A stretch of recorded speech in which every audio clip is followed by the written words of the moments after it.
Alright guys, welcome back, and in this video I'm going to show you how you can use Pyrit for faster password cracking or password recovery, whatever you want to call it. So this is a program, and by the way, it comes pre-installed in Kali, just like AirCrack, another reason I love Kali. And what it does is it actually uses all of the cores in your system to help speed up this process. So let's say you're cracking like a few million passwords, that's how many you want to try. With AirCrack, it's only going to use one core and it's going to take quite some time. With Pyrit, you can either choose to use your CPU, so if you have a multi-core processor, or you can actually use your GPU or your graphics card, because your graphics card has a bunch of cores in it, like hundreds and hundreds.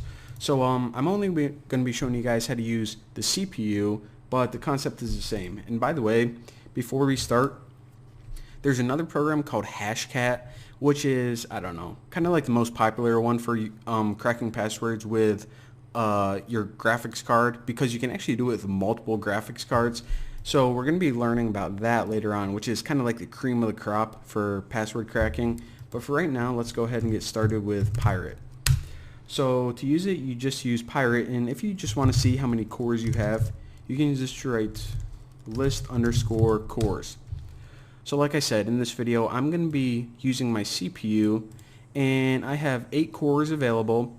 So this means essentially I'm going to be able to crack these passwords 8 times as fast. So let me just clear out of there. So you basically need to give it 2 things. The first one is your capture file, and the second one is a password list. So just like AirCrack. Now, I'm going to warn you guys that I moved to a different computer, and I just made a real quick capture file because I changed my password on my router, because what was the other one, like bacon123. So I changed my password, so this capture file doesn't actually have my password. So I'm just going to show you guys how to use it, but my password is really long and confusing, so it's clearly not in this dictionary. So anyways, Pyrit -R, and mine was in desktop captures WPA capture 01.cap, and then you write analyze. Boom, roasted. So got your capture file, and remember, these capture files, they need to have a valid handshake in them. And if you guys don't know what I'm talking about, watch my tutorial like 2 videos ago. And once you analyze it, it's going to say boom, roasted. We indeed did get a valid handshake. And if you ever want to just check, like get an overview of everything, Pyrit eval, what this is going to do is it's going to say, okay, yeah, you got your capture file, but you don't have any passwords yet. So what we're going to do is we're just going to have our list of passwords, and we're going to actually add it to the Pyrit database. So I'll show you guys how to do that, well, right now. So anytime you have a list of passwords and you want to import them into Pyrit, then you just write Pyrit -I, and then wherever your passwords are. So security, list, passwords, I think mine's called like top 1,000,000.text. And then this last command is just import _passwords. So what this is going to do is it's going to go through this file, and it's going to import all of those into the Pyrit database. Now, I'll show you guys a cool thing about this in just a second, but what we basically did is, now that we have the passwords taken care of, we just need to add the Wi-Fi target. So that's another piece of the puzzle whenever it calculates that formula for the pre-shared key. And this is basically the last thing that you really need to do. So Pyrit -E, and then the name of my Wi-Fi is Bucky's Wi-Fi, and then you can just write create _ESSID. Hit enter. Now it has the passwords, it has the capture file, it has my Wi-Fi's name. It's good to go. So I'm just going to show you guys this. If you write Pyrit eval again, remember this just evaluates everything, give you an overview of it, and it says, alright, we got your SSID, we're aware of that, and we also got all those passwords you imported. And remember, I imported 1 million passwords, but it says passwords available 488,132, not even 500,000. So why the heck did it import them all? This is one thing that throws a lot of people.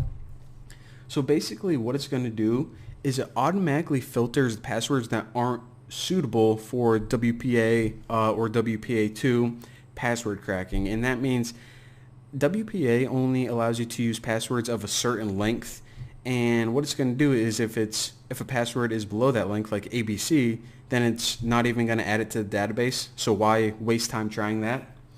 Also, if you ever try to import a bunch of passwords and there are duplicates, then Pyrit automatically removes the duplicates for you, so you don't have to try the same password twice. So all this is going on behind the scenes, but that's why, you know, our password that are available, all those aren't as big as the file that we imported. Pretty cool. So the last thing that we need to do, I think I said that before, but this is two other commands: Pyrit, batch, and whenever you hit enter on this, what it's going to do is it's going to start processing those passwords or calculating the formulas that you need in order to start cracking.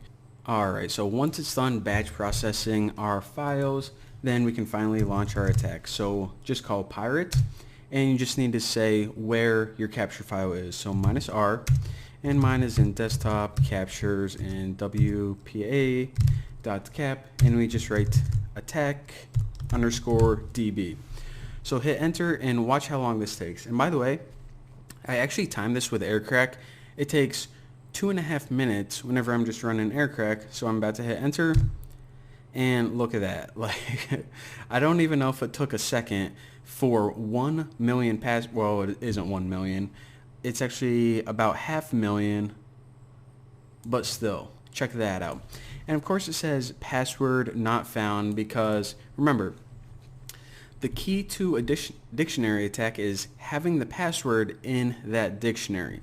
But now we have to ask ourselves, you know, some places, some people, and some organizations, they're going to have really long passwords that just aren't practical to crack with a dictionary attack.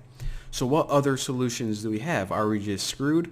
Well, we aren't. And in the next tutorial, I'm going to show you guys, even when someone has an incredibly long and incredibly complex password that would take years and years to crack with a dictionary attack, there is an awesome method that we can use to get around that in some cases, in a lot of cases, and I'll be showing you guys that. But before I let you guys go, just remember that first command I showed you, that analyze, that was just to see if you had a valid handshake. You don't actually need that in your attack if you know that there's a handshake. Just remember to add your password file to the database, add your Wi-Fi or ESSID, and then you can launch your attack. So I'll just show you guys how to delete your ESSID and delete your passwords from your database if you ever want to. This is just kind of bonus information. So if you want to delete your ESSID, maybe we're done attacking my Wi-Fi, you don't want any evidence on our computer, just write -E, Bucky's Wi-Fi, delete ESSID. So this is the exact same command for adding your Wi-Fi, but instead of create ESSID, we were just running delete ESSID. And are you sure you want to delete this? Yes, and there you go. Now to delete all those passwords, let's say, actually I did this before. I was testing and I actually added my real password to the database, and I'm like, probably shouldn't have that in there.